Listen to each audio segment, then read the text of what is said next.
It's the mother of all talk shows.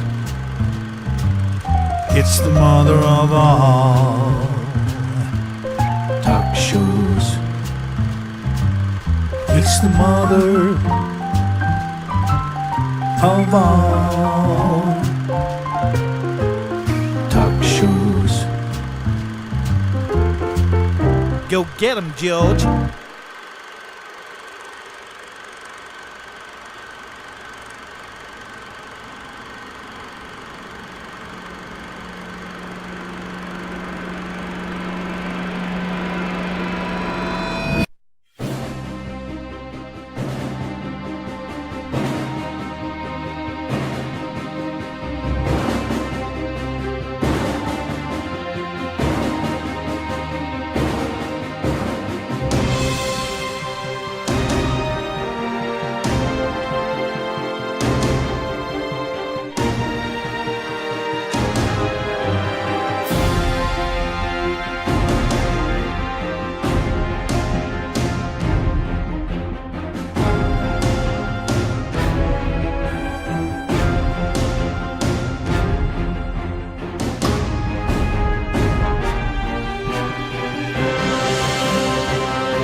George Galloway, and the mother of all talk shows.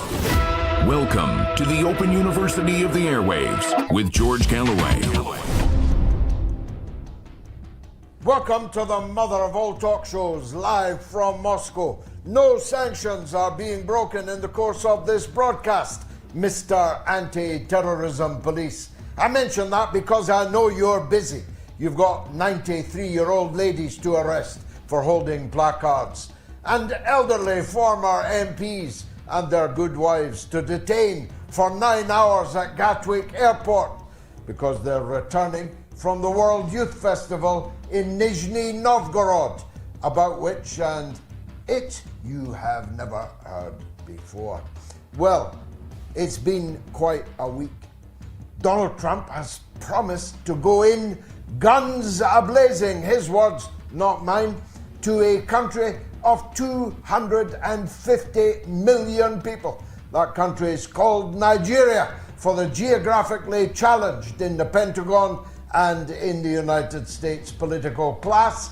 It's a very big country with very deep-seated problems, and going in guns might be the last thing you ever do. Mind you, perhaps first of all, you've got to deal with Venezuela, a country rather more close to your shores, but where an armed people are ready to receive you. It's all coming up tonight on the mother of all talk shows. Stay tuned. Curious about our curriculum? Have something to say?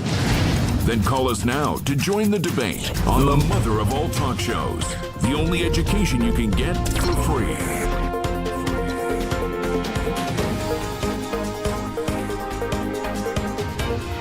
George Galloway, the mother of all talk shows.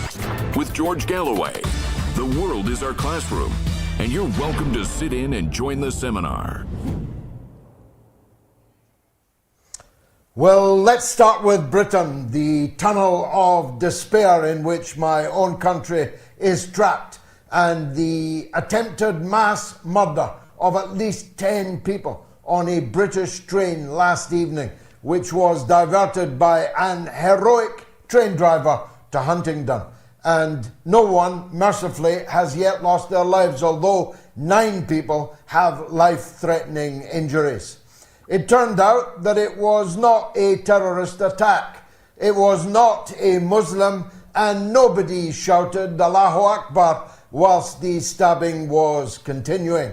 I mentioned that because, of course, social media was ablaze and utterly irresponsible shills like Elon Musk, and also in Russia, a man called Dimitriev, a man who should know better, sought to exploit the incident to inflame racial and religious tensions in the United Kingdom.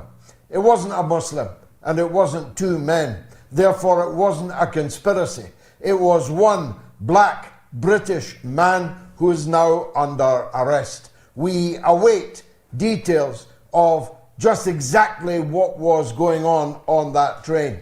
We thank God for the deliverance of the passengers and staff, and we salute the railway workers once again, who in their denuded numbers still managed to get their staff and their passengers home alive, if not bloodied.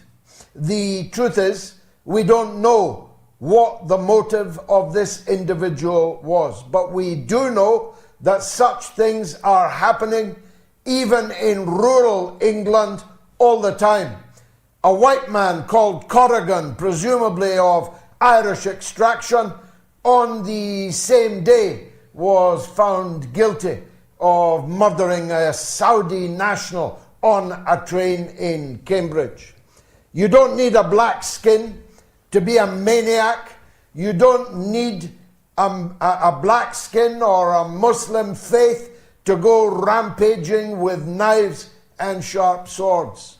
It's happening in Britain all the time, just like the grooming of little girls and boys for the degraded, depraved, degenerate tastes of men and even sometimes women. You don't have to be a Catholic priest. You don't have to be a Muslim devotee. You don't have to be anything. You just have to be a human being living in this late capitalism in a country as down at heel as Great Britain is. I know it's down at heel because I'm in Moscow. And I know it's filthy dirty because I'm in Moscow. I know it's dangerous because I'm in Moscow, as earlier I was in Minsk, where no cigarette butt can be detected on the street, never mind anything more foul, where anyone can walk at any time of the night without fearing for their personal safety, where people can board trains that are filled with staff. I took the overnight train from Minsk to Moscow. There must have been 100 staff on the train, 100, with beautiful uniforms, treated with respect, treated as if they were almost your friend, even though their job was to take your ticket. Their job was to make sure that you had settled in with all that you needed in the sleeping car compartments. I mention that because I used to think there weren't enough police officers in Britain. I used to cry it here on the Mother of All talk shows. But now I know there are actually plenty of police officers in Britain. The problem is what they're deployed to do. There are more police officers raiding people's homes for tweets that they sent. There are more police officers arresting 93-year-old retired vicars for holding placards. There are more police officers detaining people like me and Gayatri for attending a World Youth Festival in Russia. There are plenty of police officers for that. No less than 10 members of the anti-terrorist police, armed police, held Gayatri for 5 hours, held me for 4 hours, when there are real terrorists out there going unmolested, hatching their fiendish plots to cause harm, real acts of hostility, real acts of hostility against the British people, against our beloved country. And they're going unmolested because the police are too busy molesting 93-year-old vicars, blind and disabled men, pensioners, 70-year-olds, 80-year-olds, 90-year-olds for holding placards in public squares. The police are too busy hunting dissidents, opposition figures like me, so that I'm now on the road virtually permanently, making this show from foreign lands with no one causing me a moment's difficulty, because they respect the fact that I am speaking my mind. It might not be your mind. It's definitely not Keir Starmer's mind. It's not the apparatus that he uses to maintain illegitimate power. That's fine. But Britain is or was a free country. And we are free to speak our minds. And if we cannot speak it within British shores, we will find other shores from which to speak it. This foul act on the train in London last night did not result so far in any fatality. But the fatalities in the Sudan are so stark that even from space you can see the blood stain. Thousands of people, thousands of them, have been massacred by a rebel group in Sudan, which has the support, albeit by proxy, of Western countries and Israel. The slaughter is unimaginable. I've watched the videos, so you don't have to. You don't have to watch the man begging as he was run over by a truck. You don't have to watch the mother who, with her 3 children, begging for her lives before they took them. You don't have to watch the systematic rape called for by RSF, that's the name of the organization, RSF rebels in Sudan. You don't have to watch the woman commander giving the places that they're going next and telling the fighters that they had to take the girls there and cleanse their bloodlines, rape them, impregnate them. Openly called for, on camera, their own cameras, openly posted by themselves on TikTok and other social media platforms. This bestiality has been going on for some years now in Sudan.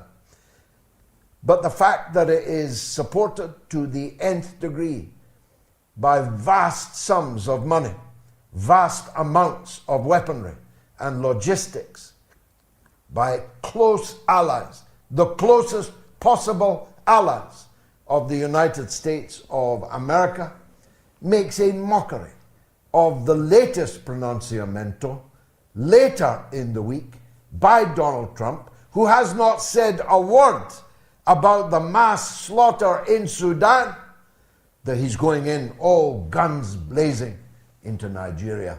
Now, Donald is not, how shall I put it, the best read person on the planet. I know that he's sharp, I know that he's a shark in business, but he doesn't know much about the world. He doesn't know much about geography, he doesn't know much about history, he doesn't know much about demography. So this next lesson is for him. There are 250 million people in Nigeria. Half of them are Christians and half of them are Muslims. There is an ISIS, Al-Qaeda terrorist offshoot called Boko Haram, which has been slaughtering Muslims and Christians for decades in Nigeria. And no American president has done jack about it or even spoken about it until now. Makes you wonder what it was exactly that woke up Donald Trump to the situation in Nigeria. This Boko Haram come out of the same stable as the ISIS and Al-Qaeda offshoot, which has just been received with all honors in the White House. And you know to whom and to what I refer. Western countries spent an entire decade and more assisting ISIS and al-Qaeda to take over Syria, where they engaged in exactly the same kind of slaughter and bloodletting on their own video cameras as we've seen this week in Sudan. So what exactly is the difference between ISIS and al-Qaeda in Nigeria, who have to be all guns blazing, destroyed viciously, he said, by Donald Trump, and the al-Qaeda and ISIS that were received in the White House just a couple of weeks ago? What's the difference between one ISIS and another ISIS? The answer, of course, is entirely opportunistic. We supported ISIS and al-Qaeda in Syria, but they want us to believe that the Western countries oppose it in Nigeria. Now, Russia is fighting ISIS and al-Qaeda in Burkina Faso, in Mali, where ISIS and al-Qaeda are on the march and on their advance. Donald Trump isn't offering to help there. He's offering to help Nigeria by invading a country of 250 million people. Well, there's a corrupt old president there called Tinubu, who was deported actually from the United States for drug offenses a few decades ago. That's why they won't release his police record. He's one of their men. But if Tinubu welcomes American soldiers into Nigeria, degrading the very idea of Nigerian sovereignty, Tinubu will not be there for long. The Nigerian people, Christian and Muslim, are a proud African people. And Donald Trump coming in like John Wayne, all guns blazing, is not only not going to solve the Boko Haram problem, it's going to multiply many other problems. Problems of separatism, of secession, of sectarianism, of religious strife. All of these things will erupt in Nigeria, and a volcano will be lit in the heart of Africa, which will take some extinguishing, as will indeed the purported imminent invasion of Venezuela. I know I spoke about this just the other night, but I must return to it, because there are now 25,000 American soldiers, sailors, and Marines in an entire battle group, including aircraft carriers, off the coast of Venezuela. Venezuela is receiving hourly, not daily, hourly, massive transport airplanes from both Russia and China. Russia has a strategic partnership with Venezuela. It is a military ally of Venezuela. China has trillions of investments in Venezuelan oil and gas production.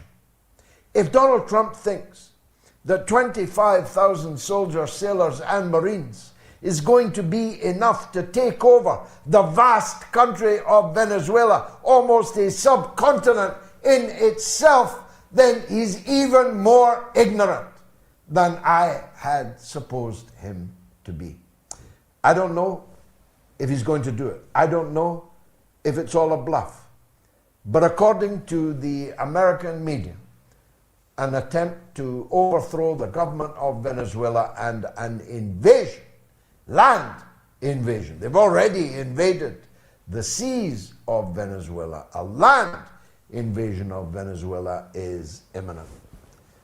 Now, I wasn't in the Vietnam War, Mr. President, and of course, famously, neither were you. I was too young. You were too sick. Your bone spurs.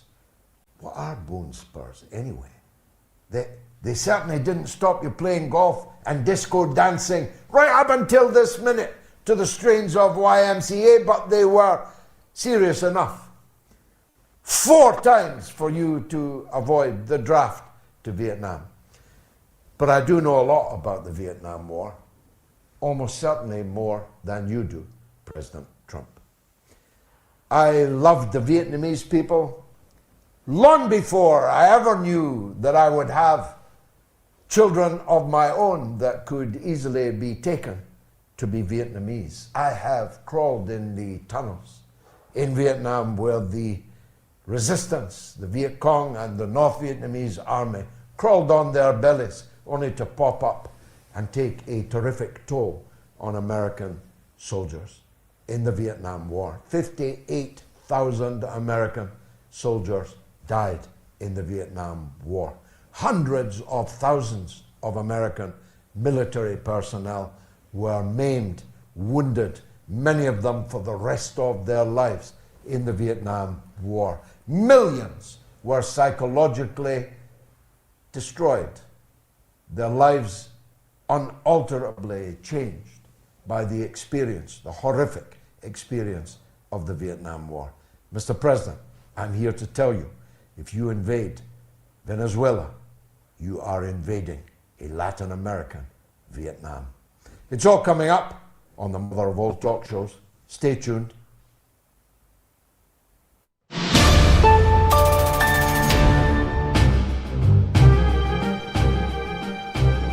He's a schoolyard bully, Piers Morgan.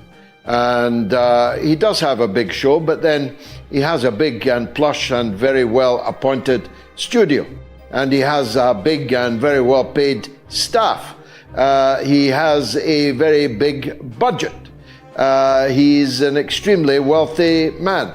And the combination of all of that does give you a certain head start. We, on the other hand, are a mom and pop business. There's just me and Gayatri. And the people who told me the phones are melting are my own grandchildren who are answering the phones for nothing. This is an unpaid gig I'm doing and do twice a week. Nobody pays me one brass farthing to make this show, to present this show.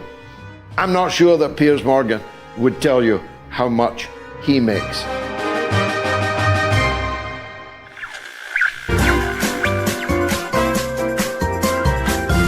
You are listening to the mother of all talk shows with George Galloway.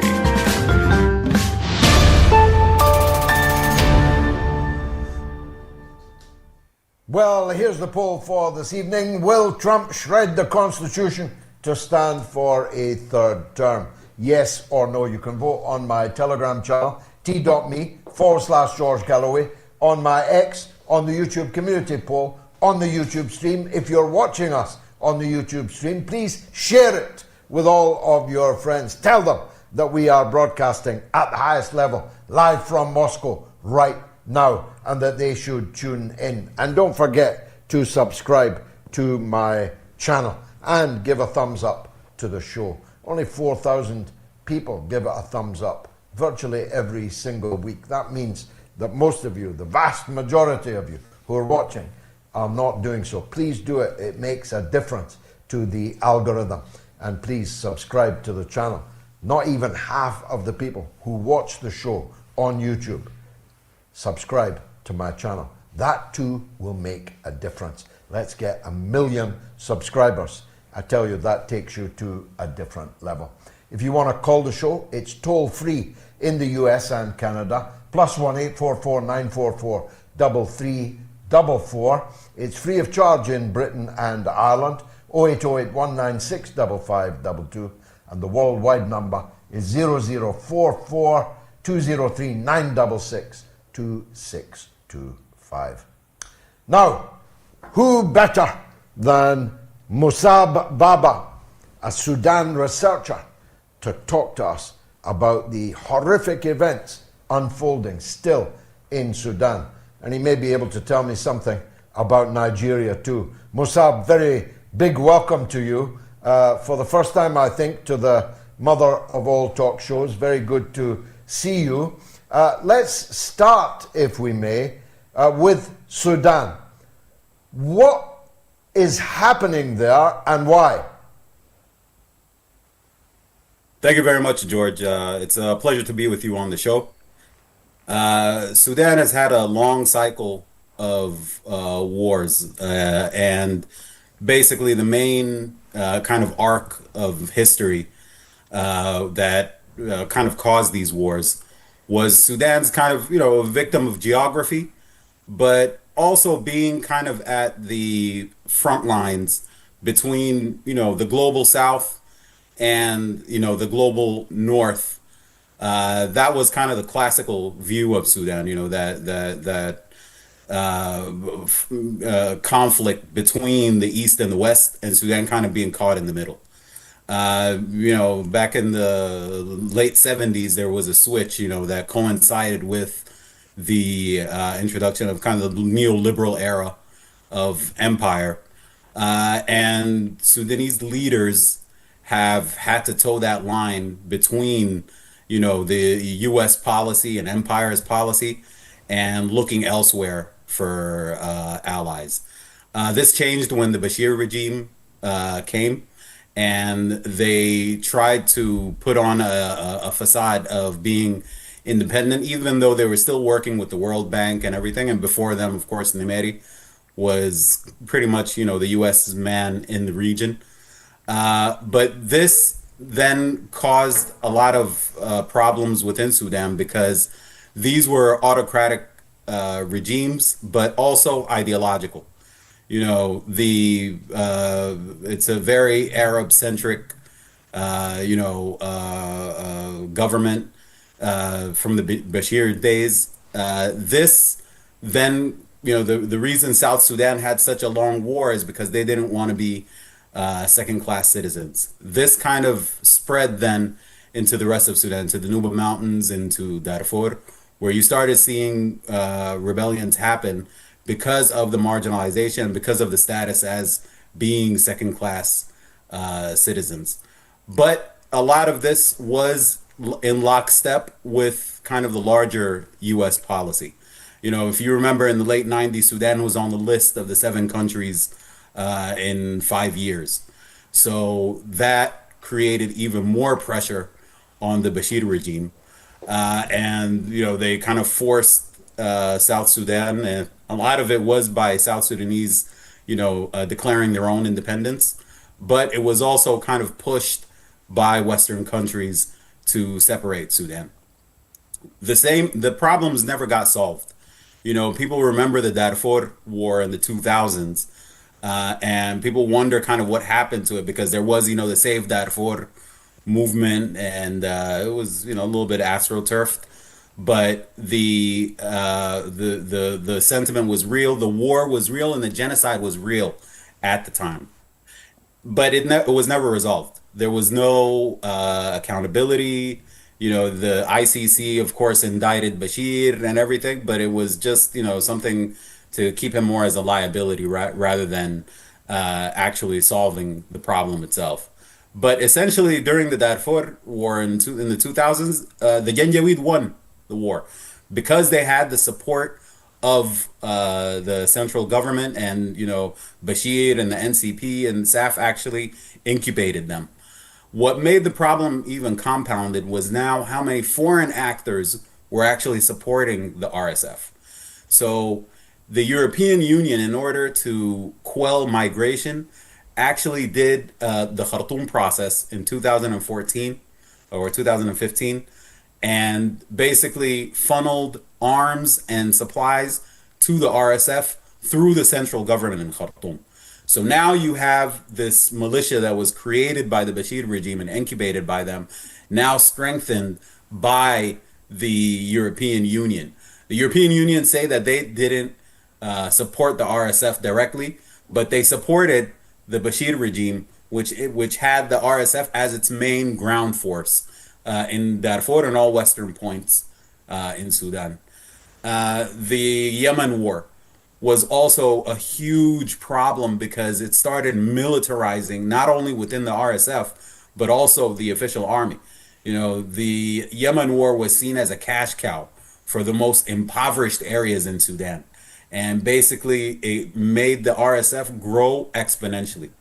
The other issue was that, in 2014, Sudan switched from kind of being allies with Iran and China and Russia, and went exclusively into the fold of the Gulf Arab countries, specifically Saudi Arabia and the UAE. Egypt also was starting to play a very nefarious role in Sudan because of their problem, mainly with the Ethiopian dam, the GERD, and the clash over that. So Sudan externally has been kind of squeezed and broken by a larger neo-colonial, order, which now sees countries like the UAE as being one of the cornerstones of the new Middle East kind of, coalition and powerhouse. So when we talk about the multipolar world, now we have a central pole within the Middle East that actually has its own imperial ambitions. So this war actually came on the heels of, there was the popular mass movement in 2018 and 2019 that removed Bashir. This is the kind of the first time since Sudan's independence that you have a national consensus among different parts of Sudan and across different ethnicities and classes saying that they want democratic change. The push for democracy was always, in a lot of African circles, is seen as a Western-backed kind of agenda. In this case, it was the opposite. The people went out to the streets to remove Bashir after Bashir kind of folded to Western countries and started going and, even talks about normalizing with Israel and everything. So the West was kind of seeing Sudan as being now playing fair and playing ball and, playing its position. The movement in 2019 disrupted that and said, no, we want a sovereign country. We want our resources to be owned by Sudanese, because that's a big part of it. Oil, when South Sudan was still part of Sudan, you have livestock, gold, gum arabic, agriculture is huge, food security for the Middle East. So, and not to mention the Red Sea as well, having a long coast on the Red Sea and all of the conflict around the Red Sea from competing nations, all from Russia all the way to the US. You have the UAE, Turkey, all kinds of countries wanting to set up shop along the Red Sea. So Sudan has a complicated past, but the kind of fascist nature of the Bashir regime for the past 30 years, and you could go back the past 40 years along with Nimeri, have kind of led to this break within Sudan. And unfortunately right now, with the RSF being unleashed on the population, you now have the possibility of a third split where Darfur and Kurdufan would split off from Sudan. There is a lot of pressure, of course, for the negotiations to happen between SAF and the RSF, but the human toll has been astronomically tragic. The over 12 million people displaced from their homes. There's hundreds of thousands of deaths, although the real tally is unknown. But the Sudanese civilian has been paying the price for the past 30 or 40 years on this. And unfortunately, the more you are in the margins of Sudan and belong to indigenous groups in Sudan, you're carrying a heavier toll of these wars. To what extent let's try to drill down on the ontology here. To what extent is it Arab versus African? To what extent, the conduct of the RSF this week has been like ISIS on steroids. But do they share the ISIS mentality as well as the modus operandi? And if they were to further partition Sudan and take these areas, what kind of state would that be? So the identity issue is a huge issue that's kind of been, a dark cloud over Sudan for a long time. And the Arab versus African dynamic is true, but it's much more complex than just, ethnicities going against each other. The RSF is made up of mainly nomadic tribes that are pastoralists and depend on grazing lands. You have most of the indigenous groups in Darfur. The non-Arab groups are agricultural groups. So then you have other issues like desertification. Pastoralists have to move further south, encroaching on farmers' land. So there is that dynamic that feeds into the existing kind of split between Arab and non-Arab. But this has been mainly pushed by the Bashir regime. The Arab-centric view of Sudan and the imposing of the identity and language and culture and everything has been something that the Bashir regime has kind of pushed and created this huge catastrophe since the days of South Sudan. So it's a bit complicated, but historically these groups have been living with each other side by side for thousands of years. Any issues that have to do with the economic issues of agriculturists and pastoralists were solved on a community level. So it's definitely the headline is correct, but there's an asterisk next to it to kind of unpack the more complicated nature. Now, yes, within the context of violence and violence on communities and how ruthless it is reminiscent of ISIS, but instead of a hardline Islamist ideology, it's a very tribal ideology. So you don't the state under an RSF governance would be a disaster, because not only is there the ideology, but also the nature of the outfit itself. It's originally a criminal outfit that was set up by Bashir to quell rebellions, and they didn't care what kind of tactics they were using. Burning of villages, raping of women, displacement. This has been an ongoing saga for a long time in Sudan. And, any non-Arab minorities within that fold, we've seen what happened to the Masalit group in Western Darfur in June of 2023. And now we're seeing what's happening with Al-Fashir. And we as Sudanese, because we look at these videos, we see the rhetoric, we're listening to, Facebook Live and Clubhouse and the kind of rhetoric that's there. And it's a racist, genocidal rhetoric that comes out. But, the RSF didn't come up with this on their own. This was also shared by a lot of the leadership within the Bashir regime. And what exactly are these Arab Gulf countries doing meddling in this grisly stew? Are they in it for the gold or what? So the main culprit over here is the UAE. Egypt has a very nefarious role as far as kind of, coercing Sudan to move away from civilian rule and, wanting to influence Sudan and South Sudan. Egypt's ambitions are more contained within, the Nile Valley and all the countries along the White Nile and the Blue Nile and things of that sort.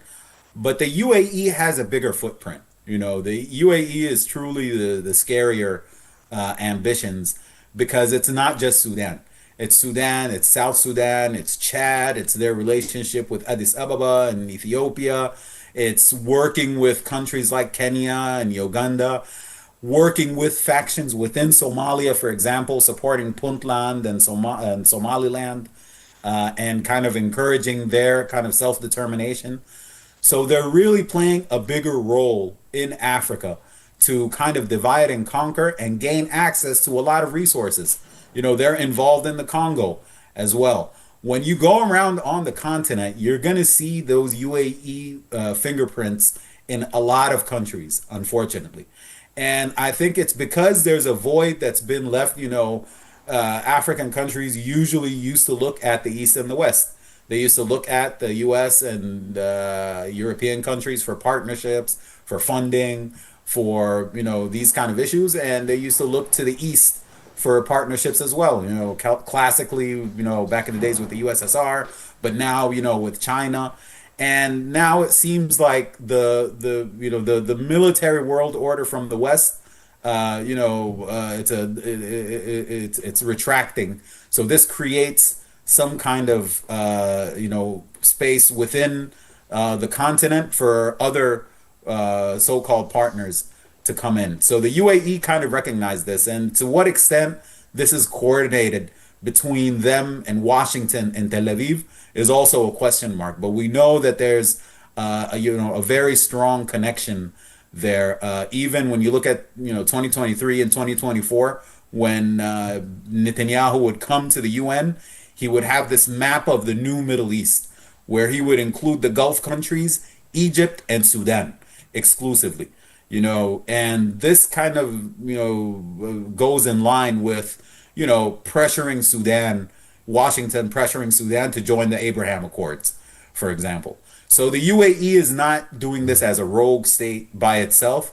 It's part of a larger coordinated kind of pro-US Israel policy within the region. But the UAE is spearheading that, not only in Sudan, but in the entire region. As far out, their role in Libya, they're far out as the Sahel countries and how they've supported more of the nefarious actors over there.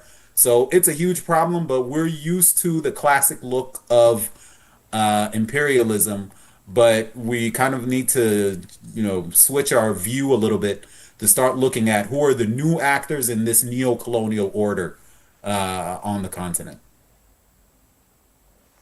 That's been really helpful, Mosaab. How can people follow you to take advantage of your wisdom on these matters?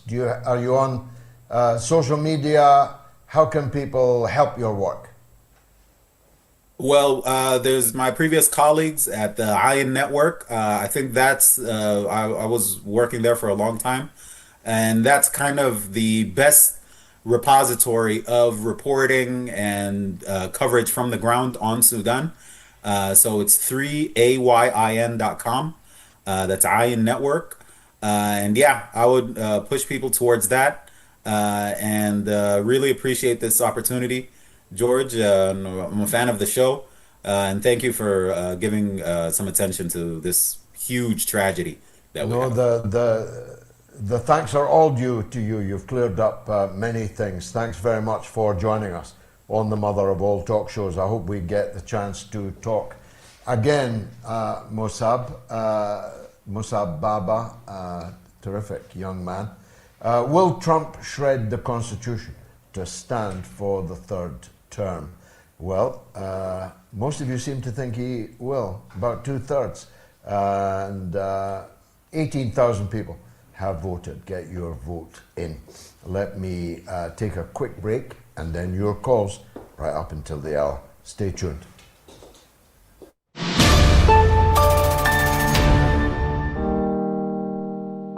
We have to rage against the dying of this light. Many of you, I know you're saying it already. There was never much light, that England was not the green and pleasant land you are making it out to be, and we never were free, and we never were a democratic country, and so on. Of course, I hear and recognize all of these points of view. But I grew up in what turned out to be a brief moment of social democracy in this country. It didn't go far enough, but it is an incomparable land to the land that we live in today, of brand new council houses, with your father working in a factory at the end of the road that the government had forced the company to redirect to, with a health center at the other end of the road where you got free milk, orange juice, malt, a free NHS if you were clever enough free university, completely free, and an era of free speech. Of course, the television was owned by just a few oligarchs, and if you didn't cut the mustard with them, you would never be seen on television. But nobody would ever dream of telling you that you were under arrest because of a placard that you held up. Nobody would ever dream that 90-year-old ladies, that blind men in wheelchairs, that 80-year-olds in their scores, maybe hundreds, would end up on terrorism charges in Britain for expressing support on a piece of cardboard for an organization of peaceful, non-violent, civil disobedience people.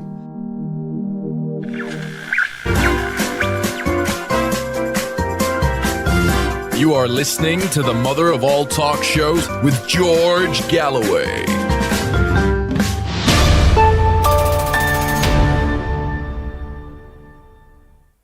Let's get some reaction to that Mosaab Baba report on Sudan from Sudan. Lance in Canada has a point of view. Let's hear it. Welcome, Lance. Well, I don't have a positive point of view, but Sudan is a beautiful place, diverse, and I know quite a few Sudanese people, and I don't know, it would be nice if, I don't know, it would be nice if maybe they had a Maduro to lead them. My point, though, is that this, and it's a sad point, is that this Boko Haram and this Janjaweed, to me, they're more heroic than the IDF. At least they think they're entitled to take somebody's home, and they go to the door and they take it. Where they don't bomb the people from the sky and hit them with artillery. It's awful, but to me, they're head and shoulders above what the IDF is. In moral, in well, morality. Let's not get into a Dutch auction of venality and atrocity. These are different manifestations of the same ethno-religious supremacism. These Janjaweeds feel that they are ethnically superior to the African people they are massacring. They express it in a different way from the ethno-religious supremacy exhibited hourly, minute by minute, in all of our countries by those who believe in Zionism, which is essentially Jewish nationalism and expresses itself as a superiority over the people whose land they took.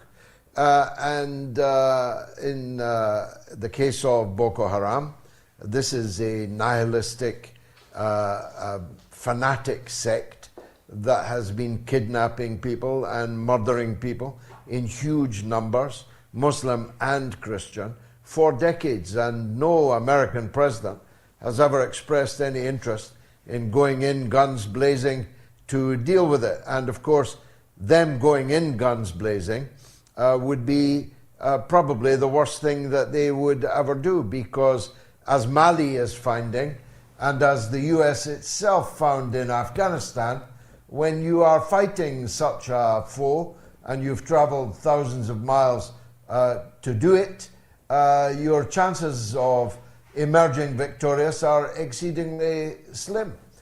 So there will be people in the bush belonging to Boko Haram right now that are praying for the arrival of American service personnel. That's the sad and melancholy truth, Lance. Last word to you. I really enjoyed your guest. I haven't seen that guy before. I mean, my favorite guest of all your guests is Asha Mertanzi, but I did really enjoy that fellow. Me too. Thanks, Lance. Now, look, you can leave comments if you're watching on YouTube. Scan the QR code now in the corner of your screen, and I'll try and read out your comments. Nikki A says there is evidence the US and the French government deliberately armed Boko Haram.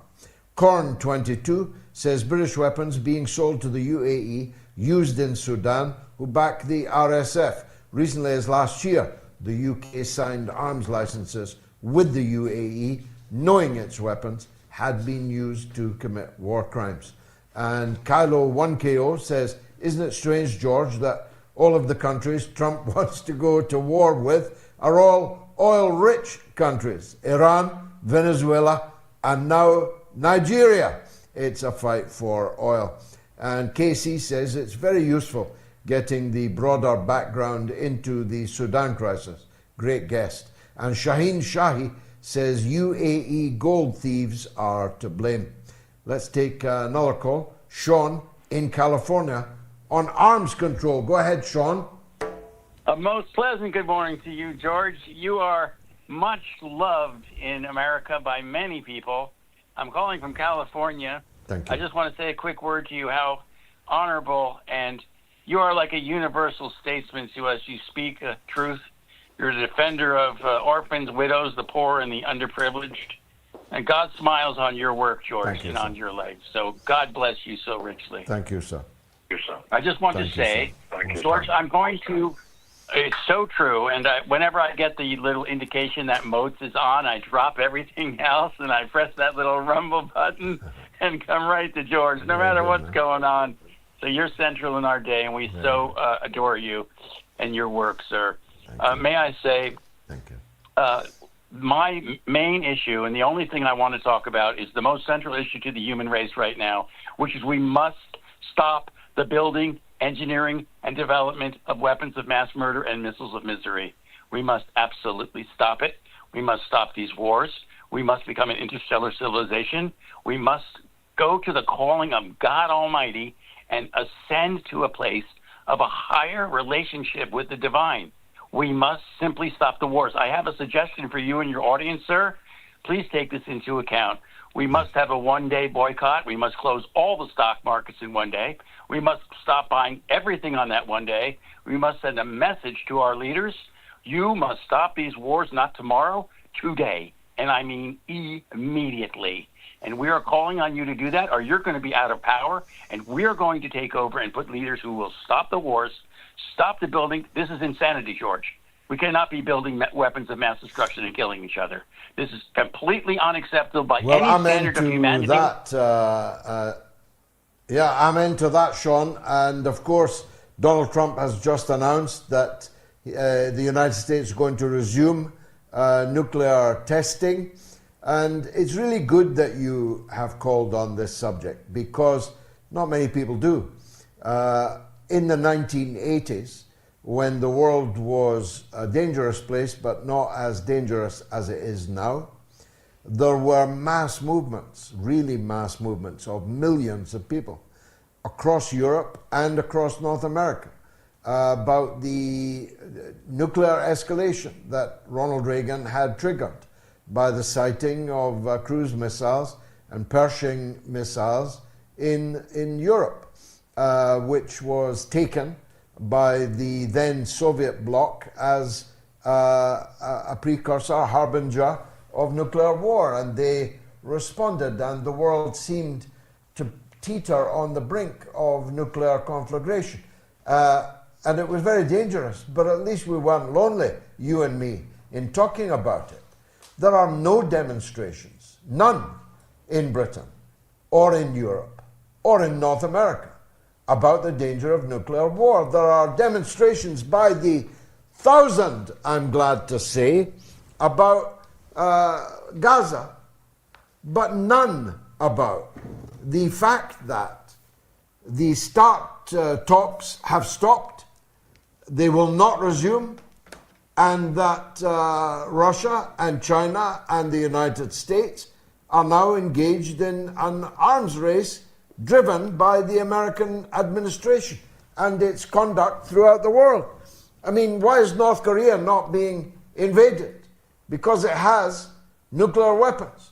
Why is Venezuela going to be invaded? Because it doesn't have nuclear weapons. So what's the moral of that story? Well, it's a moral that Iran may very well have now grasped. that if you have nuclear weapons, nobody can attack you, invade you, and if you don't, they definitely can and probably will.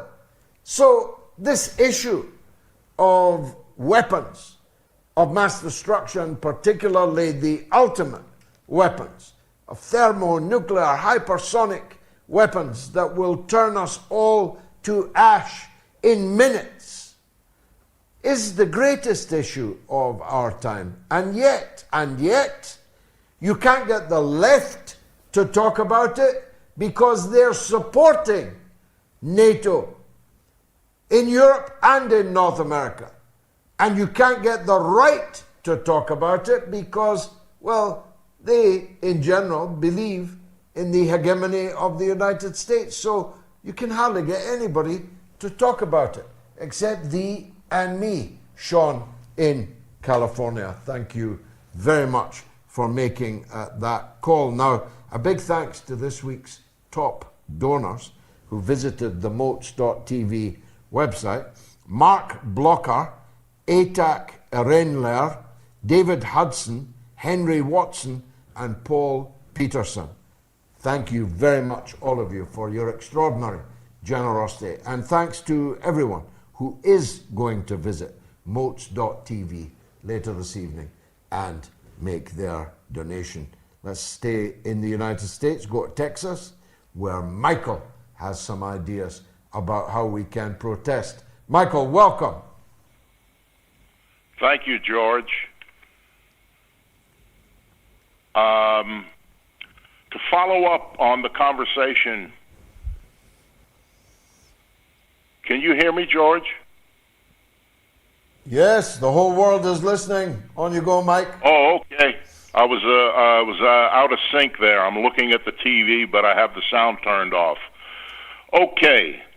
To follow up on the conversation you just had with Sean, I have a plan, and I'm calling to enlist your help, I hope.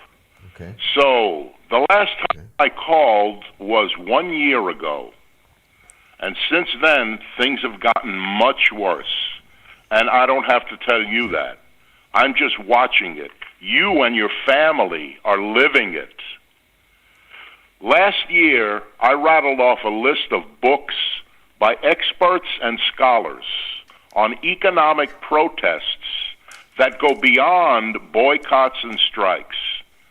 These are sophisticated financial tactics that terrify the establishment.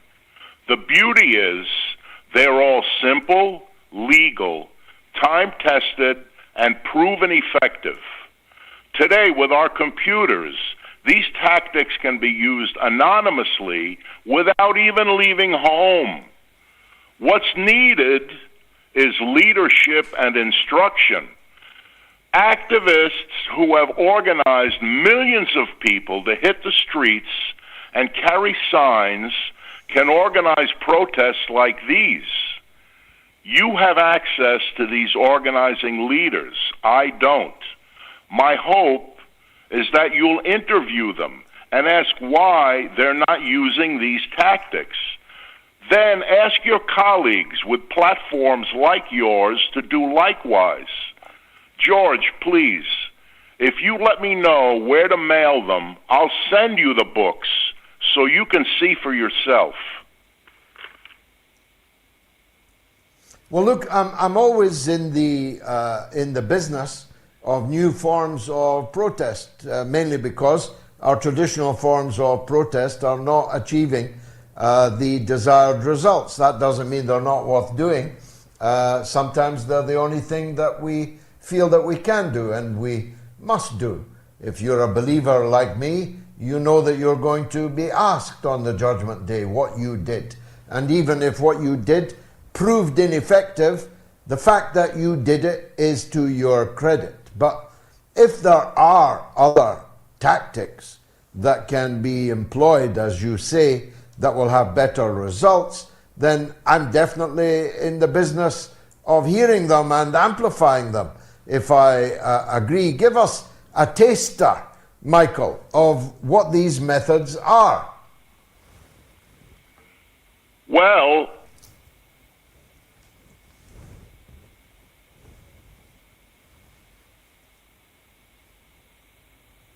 Have we lost Michael? oh, I'm sorry. Oh, alas. Well, George, Yeah, I can tell you right off. Yeah, go on. I can tell you first off that one of the methods was used with great success by probably history's greatest organizer, and I'm going to ask you if you know his name, but I think you should. Saul Alinsky. Are you familiar with I Saul don't know. Alinsky? No, tell us. Oh. No, tell Well, us. Saul Alinsky, I'll send you his book. He's the author of Rules for Radicals. And if Occupy had read his book, they would have been a lot more successful.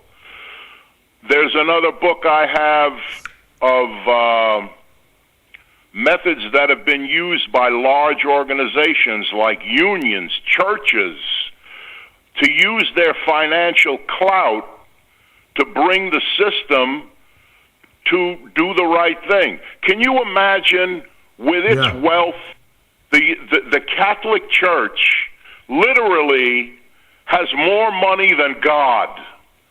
If the Pope would use the Catholic Church's funds to put pressure on Israel, they could have Benjamin Netanyahu hiding in a rat hole somewhere in South Africa.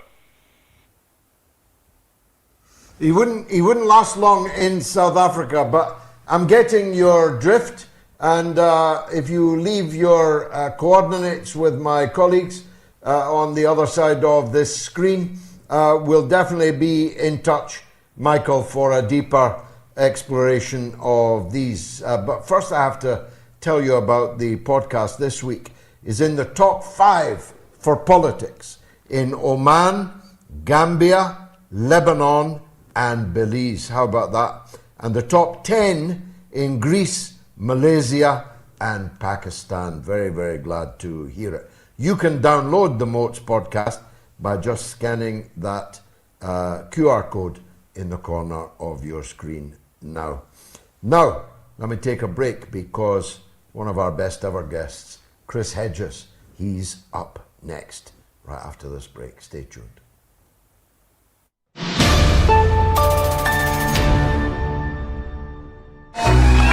A new dawn has broken, has it not?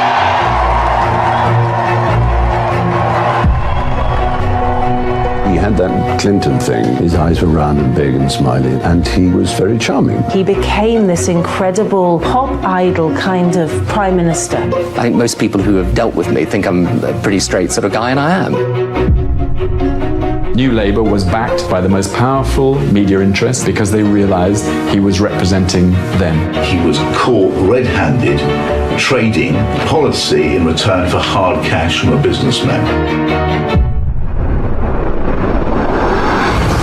America has no truer friend than Great Britain. Both Bush as well as Tony Blair are now wanting to plunge the world into a Holocaust. JP Morgan paid him off for the Iraq war. The man is a war criminal. Is Tony Blair a war criminal? In my opinion, yes. Most definitely.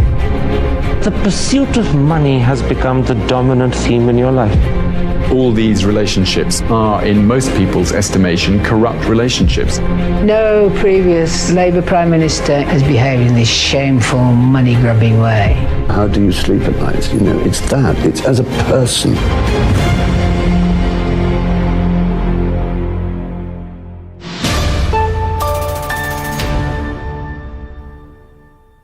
How I wish that our next guest was in Foggy Bottom, was the Secretary of State for the United States rather than little Marco Rubio, who's merely a puppet for the Adelsons, said Donald Trump before he appointed Marco Rubio. If Chris Hedges was the Secretary of State, America would be playing a civilized role in the world, and it would definitely be more cogent than it currently is. But he's not there. He's here, as always, an honoured guest on the mother of all talk shows. Chris, Wonderful to see you again. I don't know where to start. Which war is going to kick off first? The invasion of Nigeria or the invasion of Venezuela? Is Trump biting off more than he can chew? Yeah, I mean, he's kind of flailing around. He as usual, he's very unfocused, very impulsive. The consequences of what he does are beyond him or the sycophants around him to determine. Look, he's blowing these boats out of the water. This supposed ceasefire, 236 Palestinians have been killed since the quote-unquote ceasefire went into effect. Israel carried out strikes today. Yeah, I mean, he's perfectly capable of it, but he's not capable of handling the consequences of it. I think that's right, which makes me wonder if he fully calibrates the consequences. I mean, I don't know what caused this spasm over Nigeria, whether it's evangelically driven or not, but the idea that your country in all of its circumstances with its indebtedness and its military overstretch could actually invade a country of 250 million people, that suggests to me that Trump doesn't fully understand Nigeria and Africa. No, neither does Hegseth, neither does Rubio, neither does Stephen Miller. I mean, these people are buffoonish, they're killer buffoons, but they don't grasp at all what they're doing on the world stage. So, and I think the ceasefire, the quote-unquote ceasefire, is evidence of that. Trump essentially got Israel to slow walk it, but it hasn't stopped. The aid isn't getting in, and I think that they'll slow walk it until they can find some excuse to ramp it up again. No, it's extremely dangerous. I mean, now the guy says he wants to start testing nuclear weapons again. Yeah, I mean, not only are they not going to return to the START talks table, they're stopped. The only start there's going to be is to underground nuclear weapons testing. Once upon a time, this would have caused a political earthquake, but it seems to have passed almost unnoticed in your country and mine. Yeah, well, yeah. I mean, the United States has become completely unhinged. Congress, which is just essentially become an obsequious chamber, it is Republican dominated, of course, that cheers on every constitutional violation that Trump carries out, and every kind of overreach that the Trump White House is consolidating. Although, let's be clear, the Democrats started this process of the imperial presidency, and the Democratic Party is just supine. I live in the state of New Jersey. It's running a Kamala Harris look-alike, issueless, vapid, celebrity-driven campaign, and this is a very dangerous tactic. The problem is that the Democratic Party, there's only one way to stop Trump, and that is to build popular movements or re-empower the popular movements that were attacked and disempowered starting in the 1970s. And of course, the Democratic Party was a full partner with that. But the reason that they won't, I mean, there was a long article the other day in the New York Times, I think it was the 12 indications that America is becoming an authoritarian state, all of which was correct.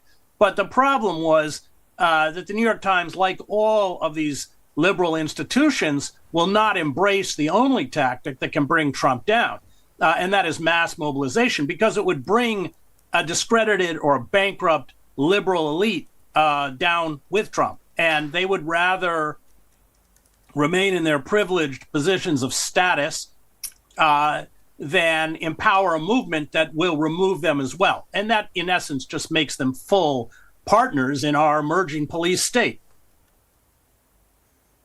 It is an emerging police state. I've been looking a little more closely at it. I was taking the view these are internal, domestic American affairs, not my business.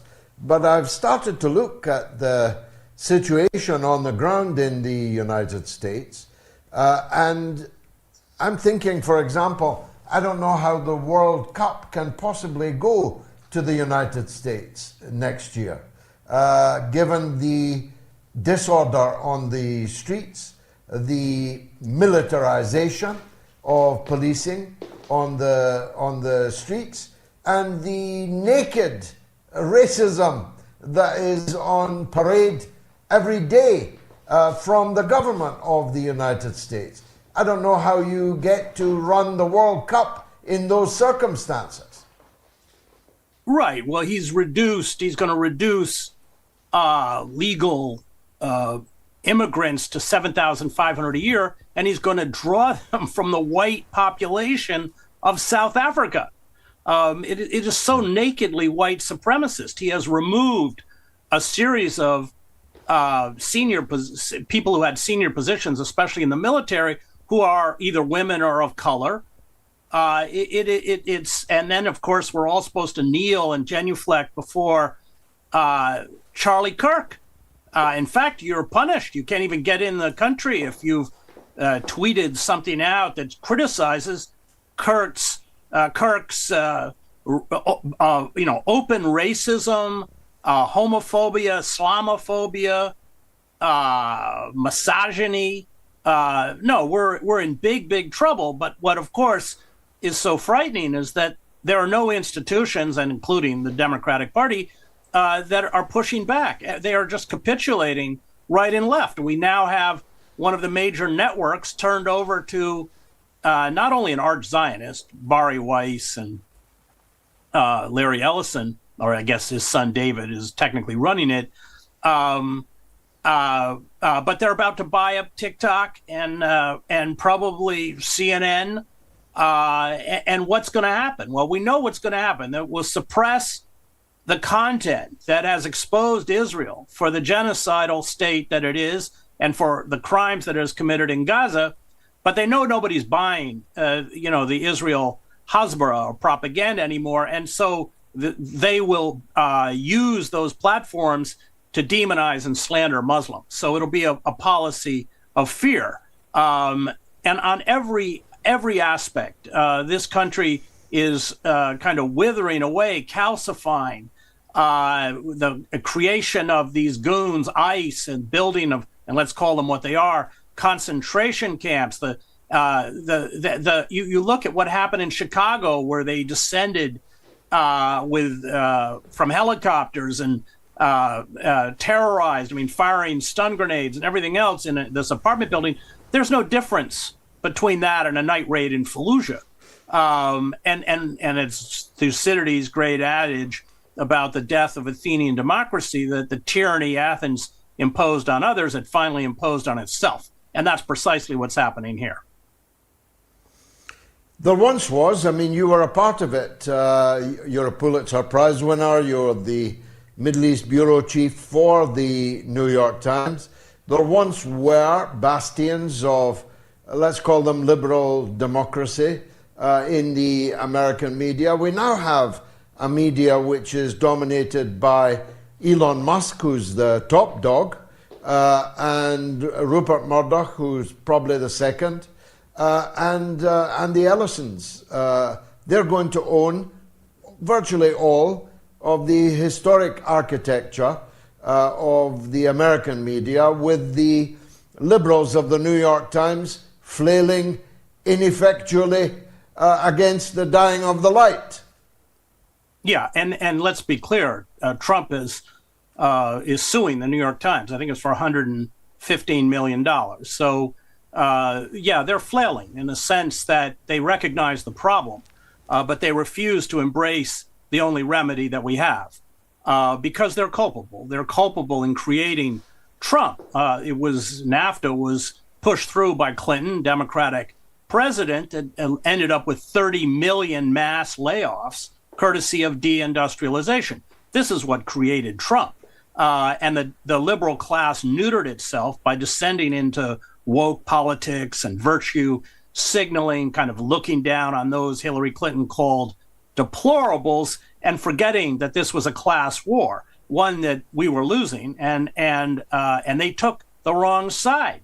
They took the side of the corporatists and the billionaire class to remain ensconced in their positions of power.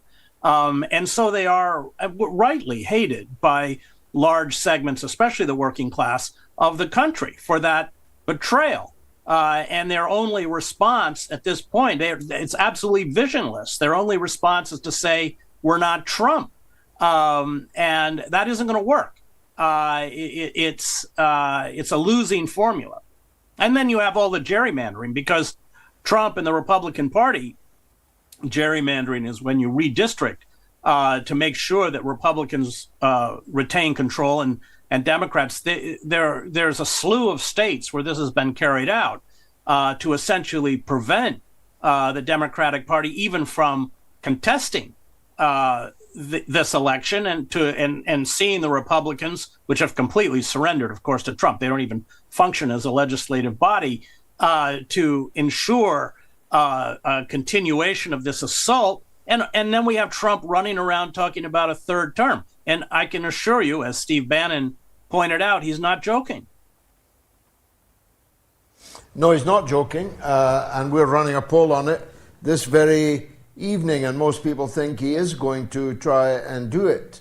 Of course, all men are mortal, and he's not a young man. He might not be able to do it. We'll have to wait and see on that. But for all you say, the Republican Congress is, of course, completely, with one or two exceptions, and both of them in Kentucky, there is hegemony for Trump on the right. But in the MAGA base, there are quite significant movements on issues like Palestine, like Israel, and its continued domination of American policy making at all levels. Who would have thought that Candace Owens, Steve Bannon, Tucker Carlson, and others of that ilk, right-wing conservative people, would have so transformed their views on the issue that they are bigger enemies now of the settler state than you and I are. I wouldn't go that far, George. But we're pretty implacable. Well, Mark Levin is not identifying you and me. He's identifying them. Yeah. Well, because that's their traditional base.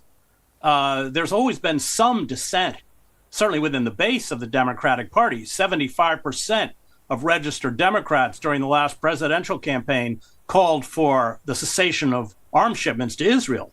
And so they're watching among their traditional base, because Netanyahu has long pivoted towards the Republican Party and the Christian evangelicals, even that erode. And that gets back to the point that I made earlier with the seizure of these social media platforms. What we will see is not an attempt to sell Israel. Israel's ability to sell itself is finished. It will just be a vicious Islamophobic slandering of Muslims to essentially build a kind of a system of fear among the population towards Muslims rather than support for Israel. But yeah, it's fascinating. And of course, we saw with Charlie Kirk that even he had to take steps away from the Israel lobby, which provided the Zionist donors provided millions of dollars to him. I think he had an $80 million a year budget. But his base, I mean, if you look at the under 30 base in the Republican Party, support for Israel has dwindled to almost nothing. Now, finally, Chris, and I'm always grateful for your time, is he really going to invade Venezuela? Does he know what might happen if he does? You know, I don't think he knows. I don't think anyone knows. I think he's so mercurial. He's so impulsive. He changes his opinion right and left. It's impossible to predict. However, it's also extremely possible that he just wakes up tomorrow and decides to do it. But I don't think he knows. I don't think anyone around him knows. Of course, it would be a debacle. I mean, we're going to go to war with Nigeria. I mean, this is just nuts.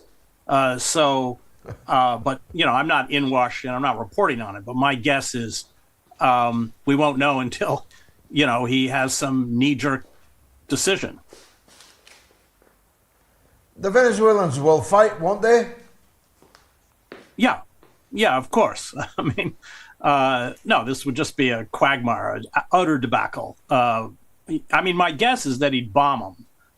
He'd kind of carry out the Israeli technique. I mean, in fact, the Israeli soldiers, for the 2 years of the genocide, really didn't want to fight Hamas. They pretty much stayed in their armored vehicles.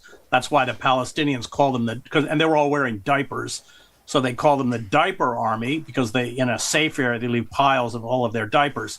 My guess is that it would be airstrikes, missile strikes, airstrikes. But, oh my God, I mean, the idea of landing American troops in Venezuela is almost beyond comprehension. Well, I recall the Cuban airport workers giving them quite a good fight when they invaded Grenada, which is the size of a postage stamp. Right. If there's 1 million Chavistas under arms in Venezuela, that is quite a fight. I did say finally, but if I may squeeze just one further point in. I was making the point earlier about in relation to Nigeria. This Boko Haram in Nigeria are exactly the ISIS al-Qaeda types that were welcomed to the White House in the form of the new self-appointed president of Syria just a couple of weeks ago. Does anybody in the New York Times or other liberal bastions deign to point that out? No, not that I've seen. Well, the contradictions, I mean, look, the Syrian conflict, we provided $500 million worth of arms for the quote-unquote moderate jihadists, which resurrected ISIS. So and then we started bombing them. I mean, we effectively acted as Assad's air force. I mean, this is all predates Trump, but this is just one, and this is the characteristic of late empire. It's just one military fiasco, one debacle after another. There's no way other than describing it like this for the last 20 years, and you can go all the way back to the Vietnam War. So late empires carry out disastrous forms of military adventurism that accelerate their decline. And should we go to war with Venezuela or Nigeria, I mean, will just perpetuate that decline. He'll still call himself the peace president, though. Oh, well, yeah. Reality doesn't impinge on his vision of himself. I've never seen anything like this, and I've seen a lot, as have you. Right. I mean, we are living. I mean, I get what the people are saying in the U.S. No kings, because he is actually behaving like a king, isn't he? Yeah. I mean, he doesn't even seek the rubber stamp of the Congress. He reminds me of Trujillo in the Dominican Republic, which I covered. This crazy banana dictator. Or maybe Papa Doc or something. He's kind of out of that mode. Doc. I think you've got that. Papa Doc Duvalier, Donald Trump. Well, Chris Hedges, it's always a pleasure to talk to you, but I found it particularly one this evening. Thanks very much for joining us on the mother of all talk shows. Chris Hedges, Pulitzer Prize winner, former Middle East bureau chief of the New York Times, and the man who should be in Foggy Bottom. Now, let me take some calls. Yitzhak is in Pennsylvania. and wants to talk about Israel. Why don't we take that call first? Yitzhak, welcome to the show. Oh, thank you, George. This is my first time on the show. Can you hear me by chance? Yes, I can hear you. The whole world's listening. Go ahead. Okay. I wanted to say real quickly that I'll just start with this. My two favorite verses in the Bible, in Tanakh, is Genesis 12:3. That one states that those who bless Israel are blessed, whereas those who curse it are cursed. And then I would also add Jeremiah 31:34, verse 35. And that basically says that the laws of physics themselves, would have to suspend before Hashem ever abandoned his kingdom of Kohanim. So I would submit to you, George, that you actually should be on our side. You know, those nations that have cursed us, Iran, about our side, Syria, Hezbollah, Hamas, they're being defeated on the world stage, whereas those who who rejoiced, accepted us, have made partnership with us, Donald Trump's America, the United Arab Emirates, they're thriving. Isn't that proof of what Tanakh has stated long ago? Well, I'll never be on your side, Yitzhak, but thanks for calling the show.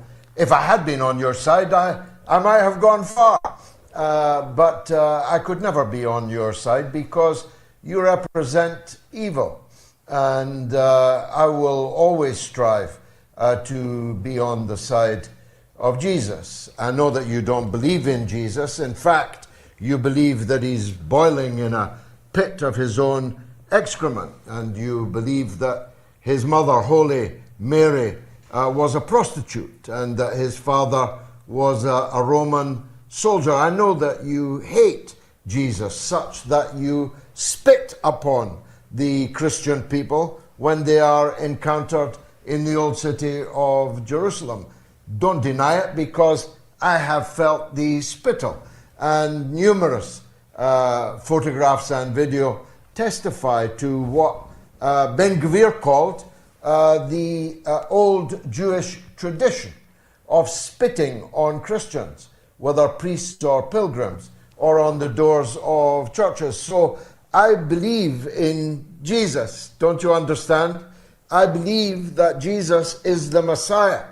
I believe that Jesus will return one day and will sit on the throne of righteousness and will defeat the evildoers, who, I've got to tell you, I must include you in their number. Now, you cite people like the United Arab Emirates as doing wonderfully, and therefore you pray them in aid of seeking to enlist my support.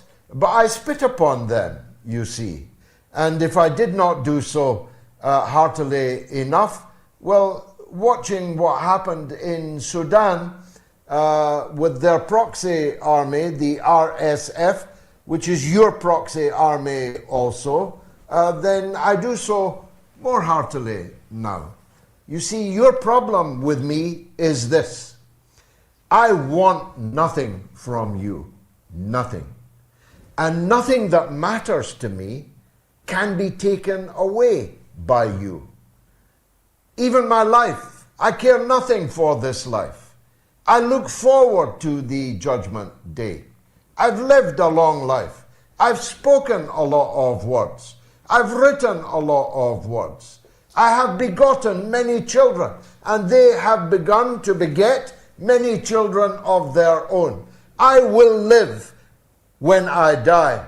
My words will be spoken by others when I die, and will be consulted by others. So it is you, Yitzhak, who is doomed, not me. But thanks for calling the mother of all talk shows. Let me take a quick break, and I'll be right back.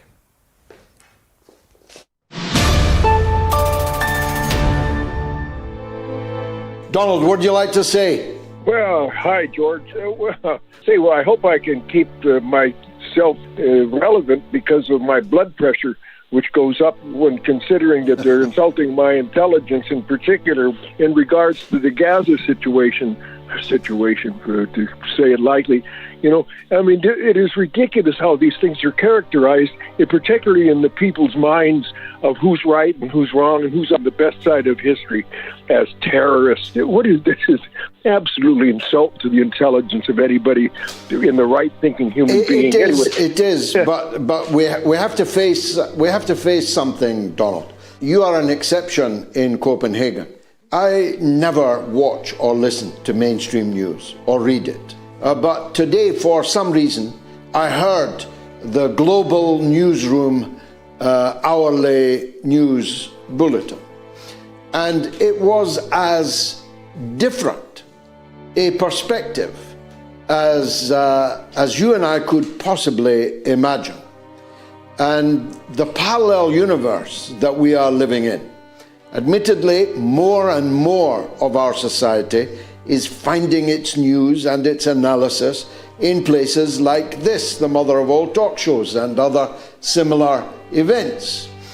But the great majority still of our fellow citizens are getting their news and analysis from their national equivalent of the global newsroom. For them, black is white. War is peace. They are the masters of doublespeak and distortion, because I realized that there are thousands, hundreds of thousands of people who listened to that news bulletin but did not know what you, Donald, in Copenhagen, and I, and the other people watching this know. And that's a measure of how far we've yet to travel.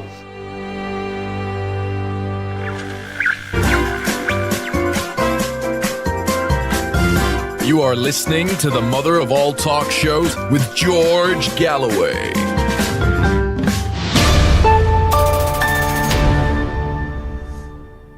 You're watching the mother of all talk shows, coming to you live from Moscow. One or two adjustments. I'm having to read from a telephone. Please forgive me for that. It's not my normal style. But I did want to give a big shout out to tonight's top donors who've been onto the MOATS.tv website since we came on air. Giordano, Kevin John McKee, Richard Rogers, Mark Peter Edwards, and our good friend Elizabeth Morley. Please check out our new MOATS.tv website. You can leave £1, $1, €1. It'll be greatly valued. Or you can become a weekly or a monthly supporter. Let's go to the great city of Liverpool, where Joseph wants to talk about Sudan. Go ahead, Joseph. Good evening, George. I hope you can hear me. Welcome, go ahead.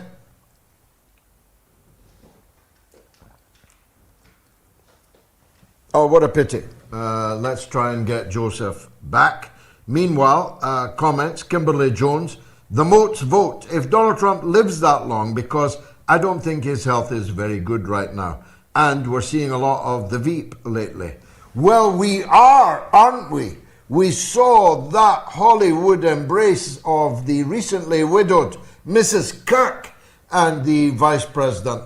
I'd say he'd be sleeping on the couch, but he previously evinced some erotic feelings for leather couches.